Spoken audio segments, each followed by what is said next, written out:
الحمد للہ وحدہ والصلاة والسلام علی من لا نبی بعدہ اما بعد فاعوذ باللہ من الشیطان الرجیم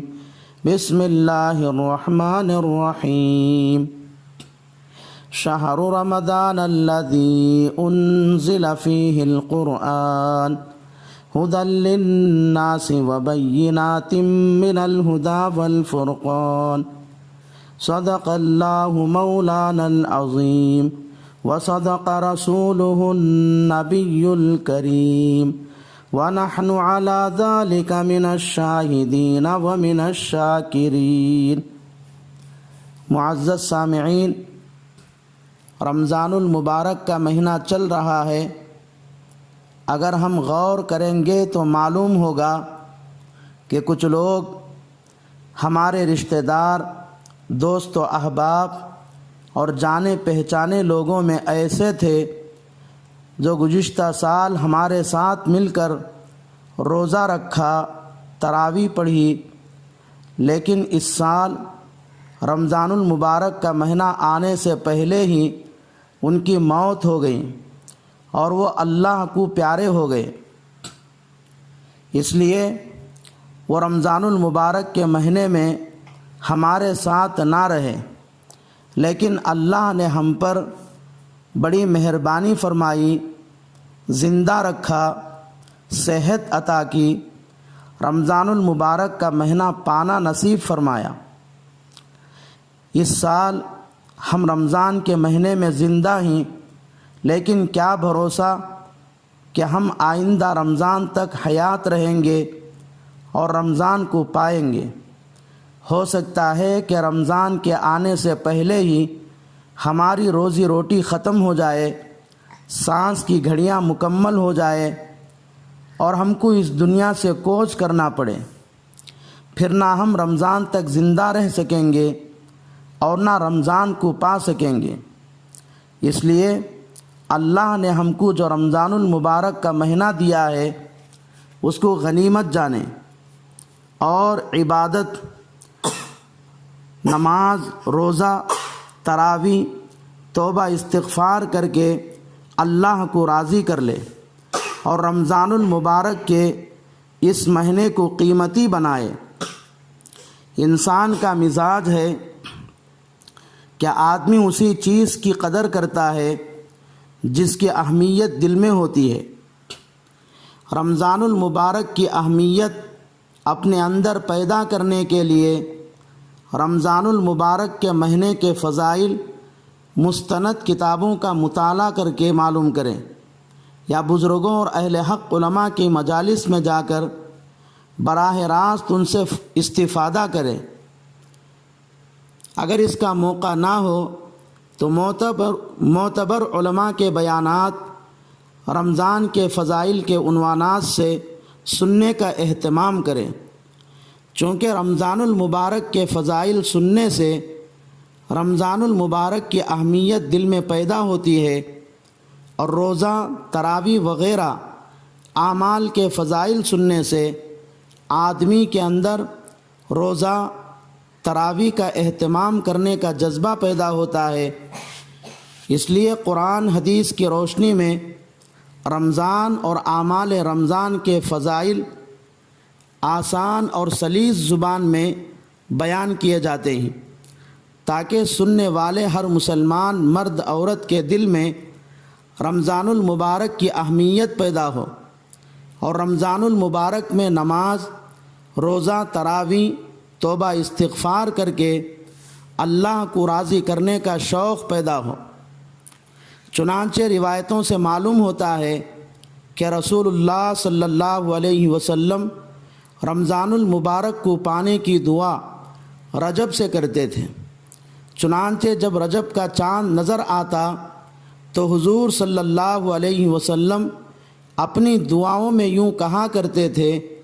اللہم بارک لنا فی رجب و شعبان وبلغنا رمضان۔ ایک مشہور تابعی ہیں ابن الفضل، وہ فرماتے ہیں کہ ہمارے زمانے میں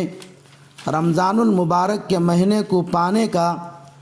اس قدر اہتمام تھا کہ ہمارے زمانے کے لوگ 6 مہینے پہلے سے دعا کرتے تھے، کانوا یدعون اللہ 6 اشہر ان یبلغہم، اے اللہ ہم کو رمضان المبارک کا مہینہ نصیب فرما۔ جو آدمی 6 مہینے سے کسی چیز کو پانے کی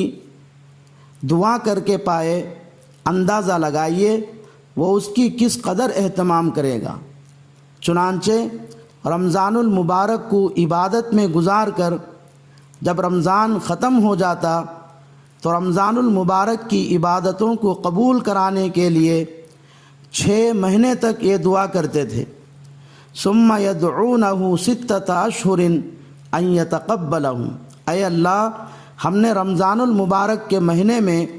تیری توفیق سے جو کچھ بھی عبادت کی ہے تو اس کو قبول فرما۔ گویا کہ رسول اللہ صلی اللہ علیہ وسلم اور ان کے نقش قدم پر چلنے والے بزرگوں نے 6 مہینے پہلے سے رمضان المبارک کو پانے کی دعا کر کے رمضان کا شاندار استقبال کیا ہے۔ لیکن ہمارا حال کیا ہے؟ مجھے افسوس کے ساتھ کہنا پڑتا ہے کہ ہم بھی رمضان کے آنے سے 1 مہینہ 2 مہینہ پہلے سے رمضان کی تیاری کرتے ہیں، لیکن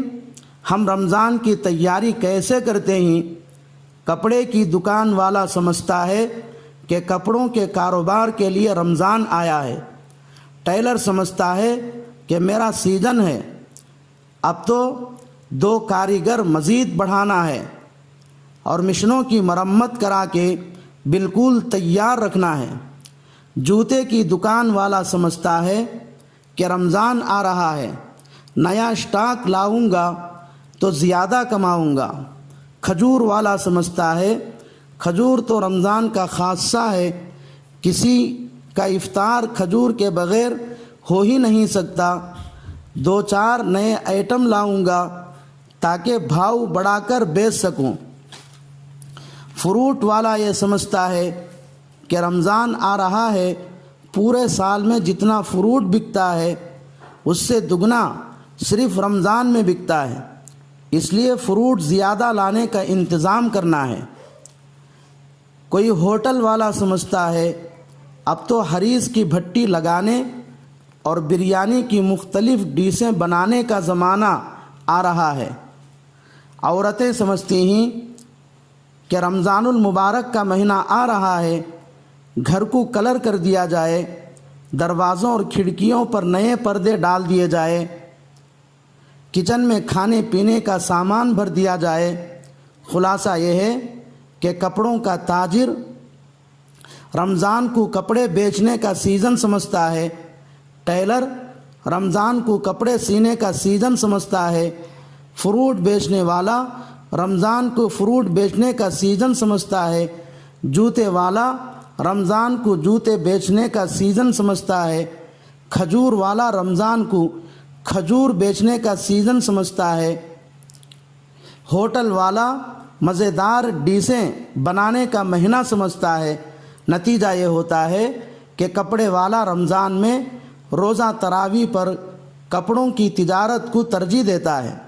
فروٹ والا فروٹ کو ترجیح دیتا ہے، کھجور والا کھجور کو ترجیح دیتا ہے، ٹیلر کپڑے سینے کو ترجیح دیتا ہے۔ یہی وجہ ہے کہ اکثر لوگ اپنی تجارت اور دکانداری کے لیے روزہ تراویح کو آگے پیچھے کرتے ہیں۔ نماز روزہ تراویح کے لیے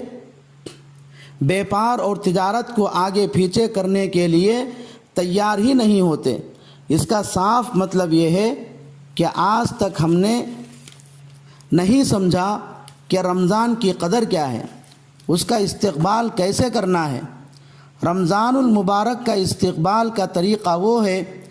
جو روایتوں میں رسول اللہ صلی اللہ علیہ وسلم سے ثابت ہے۔ رسول اللہ صلی اللہ علیہ وسلم رمضان المبارک کے استقبال میں شعبان ہی سے روزہ رکھنا شروع کر دیتے تھے۔ کبھی کبھی آپ صلی اللہ علیہ وسلم رمضان کے علاوہ شعبان کے پورے مہینے کے روزے بھی رکھتے تھے۔ آج بھی بہت سے اللہ کے نیک بندے ایسے ہی جو اپنی تجارت وغیرہ کو رمضان کے آنے سے پہلے نمٹ کر